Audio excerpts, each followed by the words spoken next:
हरे कृष्णा। हाँ, आज पापा एकादशी है। इसके लिए मैं आपको इस कथा के बारे में कुछ सुना रहा हूँ। आप ध्यानपूर्वक से सुने।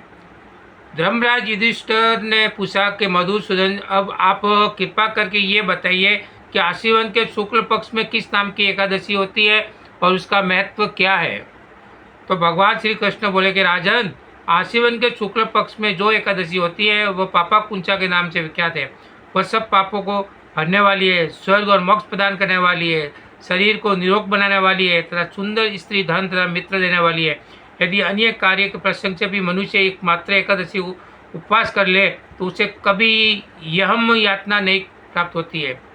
और राजन, एकादशी के दिन उपवास और रात्रि में जागरण करने वाले मनुष्य अनायास ही दिव्य रूपधारी चतुर्भुज गरुड़ की ध्वजा में मुक्त हार से सुभोषित और पीताम्बरी धारण होकर भगवान विष्णु के धाम को जाते हैं।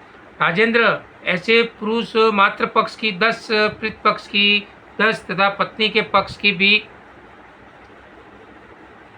10 पीढ़ियों का उद्धार कर लेते हैं। उस दिन संपूर्ण मनोरथ की प्राप्ति के लिए मुझे वासुदेव का पूजन करना चाहिए। जितेंद्र योनि चिरकाल तथा कठोर तपस्या करके जिस फल को प्राप्त करता है वह फल उस दिन भगवान गरुड़ ध्वज को प्रणाम करके से ही मिल जाता है। भगवान विष्णु का सवारी गरुड़ है। गरुड़ के ऊपर वो ध्वज को प्रणाम करने से ही मिल जाता है। जो पुरुष स्वर्ण, मृत, तिल, भूमि, गो, अन्न, जल, जूते और साते का दान करता है वह कभी यमराज को नहीं देखता है।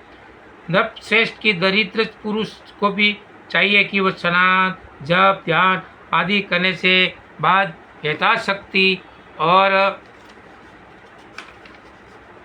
होम, यज्ञ, दान और वगैरह करके अपने प्रत्येक दिन को सफल बनाए।